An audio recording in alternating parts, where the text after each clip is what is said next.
Hey, Broken Arrow, this is City Council Rewind. I am Aaron McCulloch, Director of Communications for the City of Broken Arrow, and with me is Assistant City Manager Norm Stevens, Assistant City Manager of Administration Norm Stevens. There's two of us. I have to get my facts straight because, history. Yes. How you feel about history? You like history? History was one of the subjects whenever I was going through high school and college that I probably enjoyed the most. I didn't realize the value of history on a municipal level until I began my employment with the City of Broken Arrow. And I will tell you, the citizens, especially those longtime citizens, those who went to school here up through, K through 12, the history our city has means the world to them.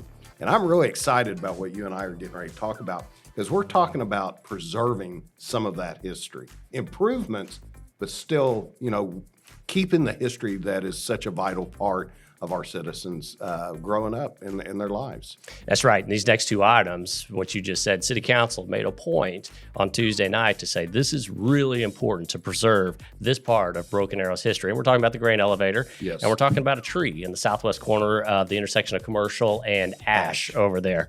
Right. So let's talk about the grain elevator. Basically, they approved a resolution that authorizes the city to go ahead and complete the purchase, to begin the purchase, and then do the closing on that. What are some of the plans for the grain elevator in that area? There has been no plan established of what we're going to do outside the grain elevator, or actually even with the grain elevator, as far as, if we're going to make it into some feature different than what it actually is the iconic feature in the Rose District. Hanson Mueller has operated that grain tower for years and years and years, and they no longer needed it. They had an auction. They auctioned off several grain towers across, I believe, the United States.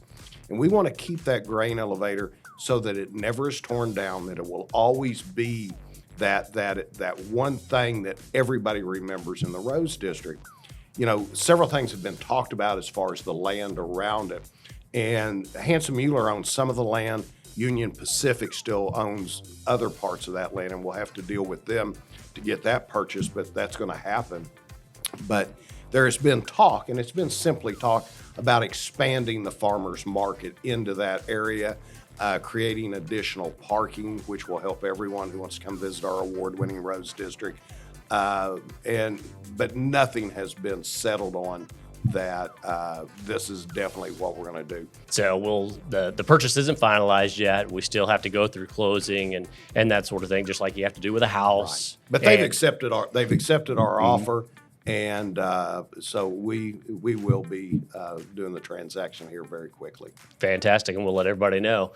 The other thing, of course, is the tree. When we're talking about preserving history, I mean, we bought some land over there, and I'll let you get into why we bought that land. But first and foremost, that centennial tree there that's been there since the early 1900s. That's what they tell me. That's before my time. Exactly. It's got a nice little fence around it. Yeah. Staying untouched. Absolutely. And what's going around it? What kind of tree is that? That is an umbrella catalpa. And I was hoping to be able to do it without looking at my notes. It's an umbrella catalpa, from what I understand. That tree will remain there, and it will continue to thrive, or whatever path it takes, with no interference from anyone from the city of Broken Arrow. And we will build the parking lot, increase it around it. We figure it can provide around 20 additional parking spaces. And these are going to be free public parking spaces for the Rose District. Yes. We do not charge for parking for those coming down to visit our Rose District. And it's just allowing people to park closer so they have a shorter walk to get in and dine and shop and do everything that's available. But the tree will remain in its current state, and we have no plans to alter that at all. And it's like I told council, I said, folks from Broken Arrow, they love their trees, they love their history, and so we're leaving it alone. Fantastic. Two iconic images there in the Rose District here in downtown Broken Arrow, and they're going to stick around and stay for a little while. It's exciting. So, let's talk about a couple of roadway improvements that came up during the council meeting on Tuesday night, and we'll just go through these kind of quickly here. They're going to be on the east side of town. First, let's hit on Lin Lane and Washington intersection. So the improvements here, this is supposed to be part of a bigger project to widen Lin Lane between Houston and Washington streets.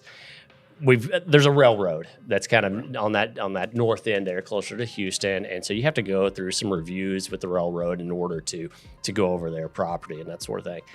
We're actually going to pull that intersection out, and it's going to allow us to go to construction earlier. We're still a little ways away from construction, but this is really important for the growth that's happening in that part of the city, right? Absolutely. You know, we still have as you go a little bit east, we have 2 40-acre tracts that are set up for light industrial to come in, and they're going east from the FedEx. And the natural thing that we need to do is to widen Houston all the way up to Highway 51.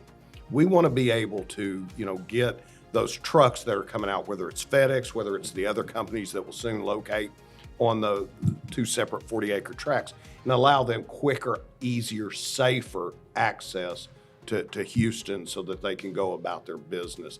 We are incredibly business friendly. We're incredibly supportive of our manufacturing. We're the 3rd largest manufacturing city in in Oklahoma. So it's anything we can do to help our manufacturers and also help our citizens to get around easier is important. To your point, yes, East Broken Arrow going into Wagner County is blowing up. And there are so many improvements that are being made, one of which is the amphitheater, which we've talked about many times. And a lot of infrastructure going on that east side. And it's just rounding out our city, and it's gonna continue to thrive. And the other project is the awarding of a construction contract for 37th Street. Some people know it as 209th East Avenue between Kenosha and Albany. It's going to be widened from 2 lanes to 3 lanes, and then a nice sidewalk there on the east side of the roadway, so folks from the neighborhoods can walk down to those businesses that are down there just to right off Kenosha Street. It's interesting that you brought up the sidewalk. Walkability is becoming such a huge phrase for not only our city manager, our staff, but the city council, to allow people to get out and to move around. Historically, Broken Arrow has been a very car-centric community. And through the bicycle lanes, through, the continually building of sidewalks, we're trying to not push away from that, because you've got to have, obviously, vehicles, but to allow our citizens to get out, get exercise, move about, and go to their destinations without having to get behind the wheel of a car. It's exciting. It really is. It really is. It's not only that, but it's also going to fix one of, as Mr. Spurgeon, the city manager of Broken Arrow, has said, one of the worst roads in the city. Absolutely. And so about this time next year, construction will likely be wrapping up on that. Yeah. Anytime you look at a road like that, you look into the engineering of it, your education of your citizens of, hey, here's what we're going to do. And then you look into the other E component, which is enforcement. And that is, you make these roads nicer, wider, straighter, you get people wanting to drive a little faster. So there's always the enforcement, component. But the 3 E's in building roads is a very popular thing, and it's what we're using. Fantastic. Real quick, just wanted to touch on, we said goodbye to the seniors of the Youth City Council. Yeah, so we appreciate those students who have given 3 years of their time to come in and learn some of the inner workings of municipal government and to potentially be the future leaders of our community. So good group of kids. Absolutely. If you're interested in your child being one of these Youth City counselors, it starts at the sophomore level. Look for some messaging this summer in the application process. I want to throw one quick thing out.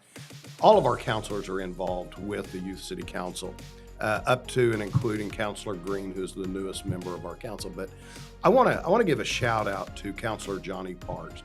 Johnny has been a part of Youth City Council for so many years. And when the group goes to Washington, D.C., Johnny worked at the cemetery there, at Arlington Cemetery. Oh, I didn't know that. Yeah, and he is able, and when I say work there, it was when he's in the military, and he is able to take them and walk them around and give them a viewpoint that really few people have of what goes on there. So, Councilor Parks, our senior member of our council, but he continues to give back to our youth, and that's pretty special. Absolutely. I didn't realize that he had worked there. That explains how he's able to give such an insightful tour and why he does that every year. Yeah. Learn something new every day. Yes, sir. There were many other items on the agendas besides what we just talked about. For more about those items, go to the city website and click on Agendas and Minutes in the Government section. Click on the date range drop-down list and then select the governing body. Find the meeting date of your choice and select the meeting details. That's it for this edition of City Council Rewind. The next regular meeting is Tuesday, May 21st, but before then, we have a special meeting on Tuesday, May 14th, the budget workshop. We're going to be looking at the proposed fiscal year 2025 budget. Oh, it's going to be a lot of information, a lot of communication, a lot of transparency. You know, one of our key things in this city, and it's just not a catchphrase, it's a way of life, is transparency. And that's what you're going to see with our budget process next Tuesday night. Looking forward to it. And I'm looking forward to seeing you around Broken Arrow, the city where opportunity lives. Thank you for watching. This is a production of the City of Broken Arrow, the city where opportunity lives.